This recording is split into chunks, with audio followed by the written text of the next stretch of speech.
very warm welcome to IDFC First Bank Presents Leaders of Tomorrow Season 12. I'm Ritwika Gupta.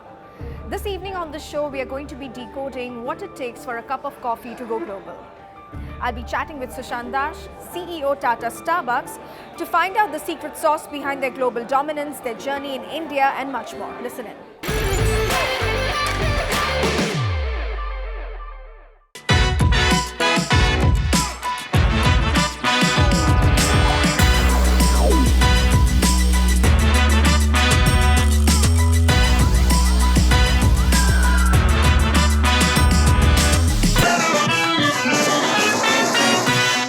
Sushant, thank you so much for joining us today on Leaders of Tomorrow. It's a pleasure having you.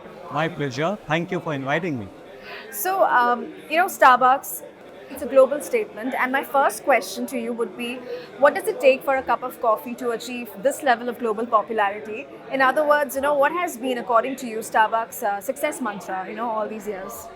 Right. Actually, 4 or 5 things. I think the first and foremost, and I think Howard said it best, people come to Starbucks for the coffee, but they stay back for the connection and the love. Right. So I think what has made Starbucks the brand that it is the connection. When you walk into a store, the partners, the way they treat you, they call out your name, they connect with you on a one-on-one. Yeah. I think that connection, that human connection is what makes Starbucks the brand. I'm Right. a strong believer that it's about the human image. So that is at one level. The other things, and this has developed over a period of time, as I said, 3-4 of them. Yeah. The first and foremost is what is the core of the brand, which is coffee. So we only serve the top 3% in Arabica.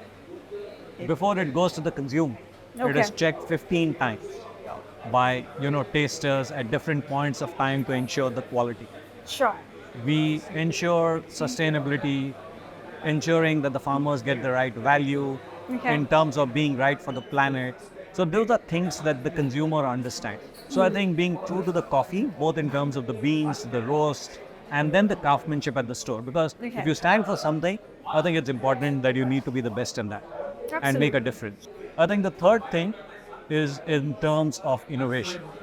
You cannot just remain constant. Starbucks as a brand has now been in existence for upward of 50 years. It's been there across multiple geographies and countries. You need to keep adding. You need to keep renovating, right? And I think that's what Starbucks has done very well. It's not, when it started, it was about the espresso, it was about maybe the basic coffees. Yeah. But even last year, we have launched something called the refreshers, Right. which is something that maybe the younger generation likes more, which is non-dairy, right? Lighter drink, fruit-based, green coffee extracts. So I think those are things that are important. So if you ask me, I think these are the 3 critical reasons for the success of Starbucks. One is the human connection. 2 is, I think, the coffee and the focus on coffee, both in terms of the sourcing and the craft. And the third is in terms of innovation and regularly doing innovation. Nice. In And terms if I of the may consumer ask, needs. what's your favorite on the menu? I'm actually one of those boring guys. Okay. I usually have, if I'm having a hot drink, I will have an Americano. Or as you can see, I have a cold brew otherwise. Yeah. So yeah. Fantastic. Sushant, you took over as CEO in 2021. Tell me, when you were approaching the Indian market, what were the 2-3 defining factors you had to keep in mind, when you were approaching such a complicated market and a market that's predominantly known for, loving tea than coffee? What was your approach like? So you're absolutely right. And, in a way, I have sold tea and coffee in FMCG for 20 odd years, having sold various brands. So this was actually, in a sense, a great challenge because this is not just about, brand share gain in a sense when you're looking at Starbucks. As you rightly said, it is about creating a category. If you look at overall coffee penetration in this country, it is 11 to 12%. Even in the affluent class that, let's say, we cater to in a sense because of a price premium, coffee consumption is 25%. Okay. So our growth will not come from gaining share from others. It will grow from expanding the category. Sure. And to expand the category, you need to understand what the consumer wants from the beverage, what is it that will make it profitable, and how to localize it. So those were the 3-4 things that I had to keep in mind in terms of what we needed to do. So one was how to grow the category. Second was in terms of how to make it a profitable business. As you expand, and you must have seen in the last 3 years, Yeah. we have doubled the number of stores. Sure. As I joke about it, the first 100 stores we took 5 years. Yeah. The second 100 we opened in 3.5 years. Yeah. The third 100 we opened in 18 months, and the last 100 is in around 14 months. Yeah. So that's the pace of acceleration. When you're growing at that faster pace, it also becomes important that you understand the business model. Because Okay. you cannot just expand and capture market or grow for the sake of growing. You need to be profitable. So it's very important to get your P&L right. And I Yeah. think anyone who is looking to expand business or growing business, I think while you need to grow top line, it is equally important to grow profitably. And I think Absolutely. that's critical. Once you get that right, Yeah. you can then expand rapidly. And I think that is what we have done over the last 3-4 years. Understand what are the variables, what are the things that we need to optimize, how do we make it profitable, what is required for India. Yeah. So that was, I think, the second important thing when I took over. Sure. Sushant, what do you think are the biggest opportunities in India's F&B sector? Oh, huge opportunity. We are a growing economy. If I look at the macro economy, obviously we are the Yeah. fastest growing economy. There are a lot of people who are coming into, who are moving up the economic ladder, so they have more purchasing power. Yeah. So that's at the macro level. Sure. At a micro level, as Indians, we love to eat. That's as simple as that. Yeah. We love to experiment. People love to go out. So I think between the consumer behavior Yeah. and the economy, the opportunity is unlimited. Sure. And if you look at the penetration of any F&B player, be it in the organized or the unorganized sector, Okay. I think we're still under-penetrated because the number of outlets per thousand is still very, very low as compared to many other parts of the world. Sure. Just before the interview, I was just telling you briefly about the show, Leaders of Tomorrow. It's watched by a lot of MSMEs, a lot of smaller businesses. And I want to understand, how does Tata Starbucks, collaborate with, local businesses, smaller entrepreneurs, smaller businesses? Like, is there a synergy there you can talk to us about? Oh, a lot.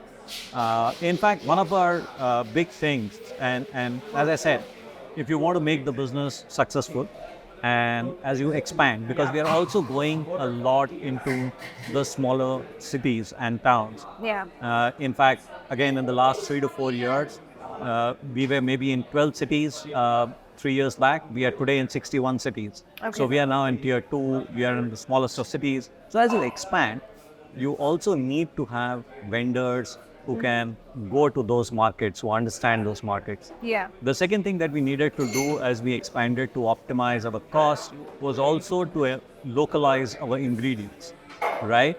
And not import, be more self-reliant while we adhere to the standards in Yeah. terms of what Starbucks needs to do. So we have worked actually extensively with a lot of local suppliers to help them to do the standards that we want and then work with them over a period of time, and then they are now our suppliers. So be Right. it our furniture, be it the casework, be it our Yeah. syrups, we are now, all the food that we do, 90% of what we see in and around the store Yeah. and what we get is local sourcing. Sure. So there's a lot of work that goes in and working with, many of them are MSMEs in terms of who we work with. And as I said, it's a partnership. I wouldn't say that it is a vendor client relationship because, as I said, we needed to work together to develop the expertise Yeah. in terms of what you required, what you needed to do, and the standards that was expected of a global brand. And we have done that. And I think people have really, really done a wonderful job. Right. It's time for a quick break here. We'll be back shortly. Stay tuned.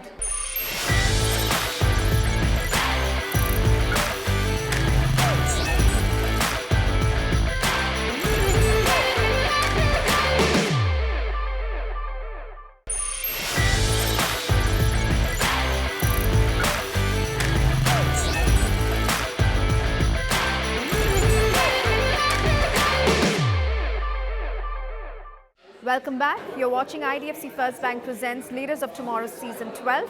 In conversation tonight with Sushant Dash, CEO at Tata Starbucks. You recently opened your 400th store, right? And I think I read somewhere that you have plans to open 1,000 stores by 2028.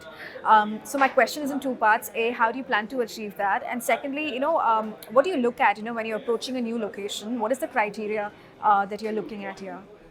So the first, in terms of if you want to expand and if you want to become part of the Yeah. Indian milieu, as I said, we need to create the category. And to create the category and to expand it that way, we first and foremost needed to understand what the consumer wants, Okay. right?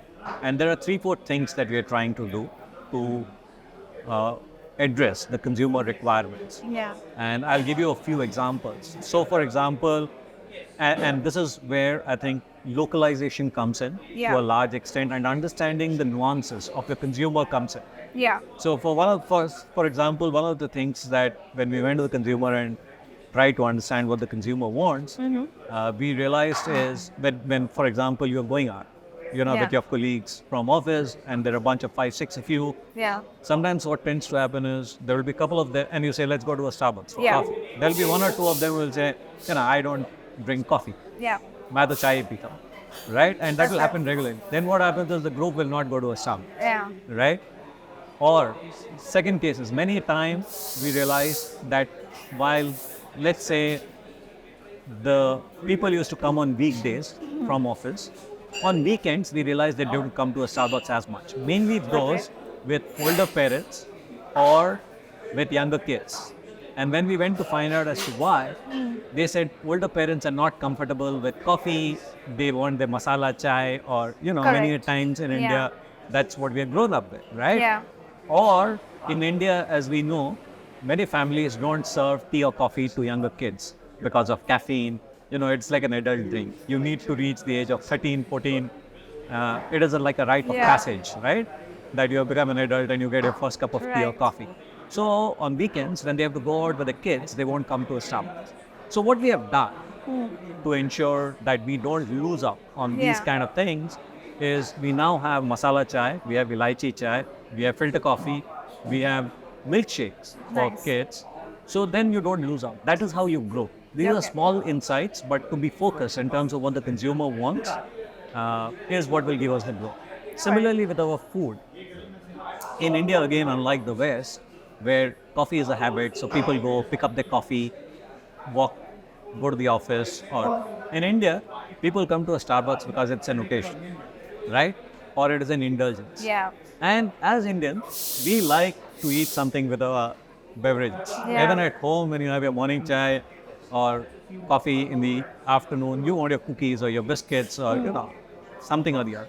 So food becomes important, and hence we have tried to create a whole range of food which goes with coffee, which also is preferred in terms of taste and preference by the Indian audience. So we now have regional food items, Okay. we have local food items, and we have things which go with the Indian palate. And I'm sure this came after much experimentation. That's right. That's right. So you need to be continuously keeping track of Right. what the consumer wants. So I think that's going to be the heart of what we do, and the reason as to why we are confident that we can do that many stores and be successful and profitable is because of our understanding of the consumer, Yeah. giving what the consumer wants, and doing it in a manner where we keep the core of the brand in terms of coffee forwardness and the connection and the love going strong. Right. Tell me, how do you view the role of technology, and what role has digitization played or impacted the F&B sector at large? Huge. You cannot, the digital is the way of life now. So you cannot ignore it, and I think it just allows you more access point. So as we say, in Starbucks, the store is considered your third place. Yeah. And what we mean by third place is you have your home, which is your first place, you have your office or your school, college, which is your second place. Right. And this is the third place where you can be yourself. And Sure. now we believe that online and digital presence is our fourth place. So we Okay. need to ensure that the brand shows up the same way in terms of digital. So one is in terms of the consumer touch points. So that is the front end. In terms of the app, in terms of, so for example, and we have done a lot of things now which are first in the country and maybe best in class. So you can order on the mobile. Right. You don't need to come and stand at the queue. You're on your way, you can order and your drink will be ready. You can pick it up, you can pay it through your app. Obviously, our Starbucks loyalty program is one of the best and most coveted programs globally. In India, we have upward of 1.5 million consumers who are there on the loyalty program, growing at around 20% year on year. And then there's the backend. In terms of the network, we provide free Wi-Fi, so we need to ensure, and that's, as you can see, so many people working out of the store, uninterrupted Wi-Fi.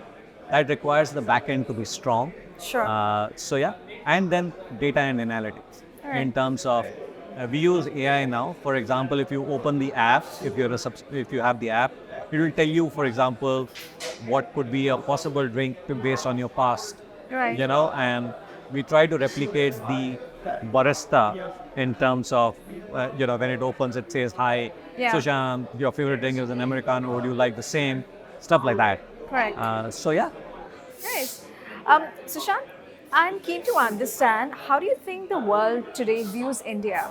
And I'm coming from the point of view, there's so many global companies that are setting up shops here in the country. Do you think we are a powerhouse economy? So I think people view India very positively. Okay, that's the first thing. And I think the fact that as Starbucks, we are one of the top 3-4 markets in the Starbucks in terms of growth. Sure. Starbucks is betting big on us. That just shows how India is being viewed by companies outside of India. They believe that India has the potential, and the numbers talk for themselves, right? Sure. Having said that, are we still a powerhouse? I think we are on the path. We still require, for example, I can talk about our industry. One of the things in retail is the infrastructure, right? Yeah. While I can open stores, I need the right kind of infrastructure to open a store, right? The supply side needs to be there.